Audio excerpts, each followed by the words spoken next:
Assalamualaikum warahmatullahi wabarakatuh. Hai teman-teman semua, terima kasih telah klik video ini. Kami dari kelompok 4 dari mata kuliah Naket Tarjamah atau dalam bahasa Indonesia Kritik Terjemah akan mempresentasikan seputar urgensi Naket Tarjamah dalam transformasi pengetahuan. Yang pertama, kami akan mengenalkan dulu sekilas seputar studi terjemah dan kritik terjemah. Yang pertama, studi terjemah. Kegiatan terjemah sudah muncul sejak abad 1 sebelum Masehi seperti yang dilakukan oleh Cicero dan Horace. Pada abad keempat Masehi, kita juga dapat menemukan karya terjemahan kitab suci dari bahasa Yunani ke bahasa Latin karya Santa Jerome yang pernah menjadi perdebatan di kalangan bangsa Eropa selama lebih dari 1 abad. Walaupun kegiatan penerjemahan sudah lama dilakukan, penerjemahan masih menempati posisi sekunder di dalam dunia akademik. Sebagai ilmu, terjemah dapat dibagi menjadi 3 bagian, yaitu pertama, teori terjemah, yang kedua, sejarah, dan yang ketiga, studi terjemah. Studi terjemah merupakan wilayah kajian yang berusaha menyelidiki karya terjemahan dengan melakukan analisis, memberi pertimbangan baik buruknya atau berkualitas tidaknya suatu terjemahan. Adapun studi terjemahan baru menjadi satu disiplin ilmu pada akhir tahun 50-an yang dikenal dengan studi terjemah, atau dalam bahasa Inggris Translation Studies. Istilah ini diambil dari kajian yang dilakukan oleh James Santo-Holmes. Holmes menyebutkan bahwa studi terjemah adalah sekumpulan persoalan-persoalan yang lahir dari fenomena penerjemahan dan proses menerjemah. Dan yang kedua, yaitu seputar kritik terjemah itu sendiri. Newmark menyatakan bahwa kritik terjemah adalah sesuatu yang menyenangkan. Terlebih jika kita mengkritik hasil terjemah dari 2 orang yang berbeda dengan teks asli yang sama.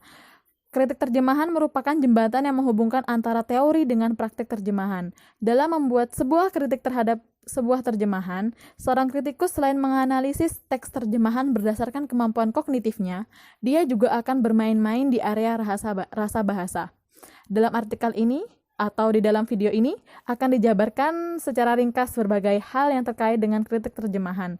Mari kita mulai dengan satu hal yang kemungkinan besar merupakan hal yang terpenting dalam kritik terjemahan. Banyak aspek yang dilibatkan dalam membuat sebuah kritik, namun seorang kritikus seharusnya berangkat dari satu hal yang paling penting, yaitu sikap seorang kritikus itu sendiri. Dalam mengevaluasi terjemahan, seorang kritikus tidak terlalu melihat pada seberapa bagus sebuah hasil terjemahan. Walaupun hal tersebut tentu juga menjadi mengapa seorang terjemah misalnya cenderung menerjemahkan ke dalam bentuk yang lebih netral, sedang menerjemah yang lain cenderung kepada bentuk yang melibatkan emosi. Inilah yang dimaksud dengan sikap. Sikap adalah landasan utama bagi seorang kritikus.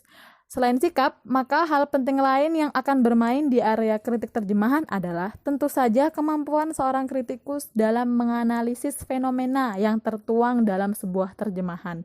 Misalnya, tentang metode penerjemahan, prosedur penerjemahan, tujuan penulis, kelompok pembaca, dan lain sebagainya. Oke, kita akan masuk ke materi selanjutnya, yaitu seputar urgensi terjemah. Dalam peradaban umat manusia, penerjemahan memiliki urgensitas dan perannya yang mana memiliki fungsi dalam studi terjemah dalam dunia perkembangannya. Di antara fungsi terjemah yaitu 1. Mengevaluasi berbagai model, tingkat atau standar karya terjemahan. Yang kedua, mengkaji terjemah sebagai penyampai isi dan gagasan yang terdapat dalam teks sumber. Yang ketiga, mengapresiasikan gagasan atau pikiran tentang terjemah atau dalam kurun waktu tertentu. Yang nomor 4, membantu dalam menjelaskan dan menafsirkan karya para penulis dan penerjemah. Yang kelima, memberikan penilaian kritis terhadap berbagai perbedaan makna dan gramatikal dalam bahasa sumber dan bahasa sasaran. Dan yang terakhir, yang nomor 6, membantu para pembaca untuk mempertajam kepandaiannya dalam menangkap maksud isi karya terjemahan. Pentingnya terjemahan dalam kehidupan sehari-hari sangat luas. Penerjemah tidak hanya membuka jalan bagi interaksi global, tetapi memungkinkan bagi negara untuk membangun hubungan interaktif ketika mendatangkan kemajuan teknologi dan politik.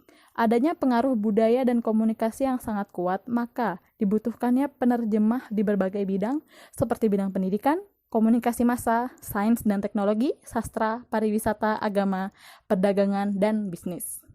Khususnya dalam bidang pendidikan, penerjemahan sangat dibutuhkan. mengingat banyak pelajar yang belajar di negara asing yang pasti butuh akan penerjemahan, hingga penerjemahan berkembang dalam berbagai bentuk seperti terjemahan tertulis, terjemahan dokumen digital, dan terjemahan melalui soft file dan situs web. Terima kasih teman-teman sudah mengklik video ini. Jangan lupa subscribe, jangan lupa like, share, dan komen, dan jangan lupa untuk ditonton sampai habis. Wassalamualaikum warahmatullahi wabarakatuh.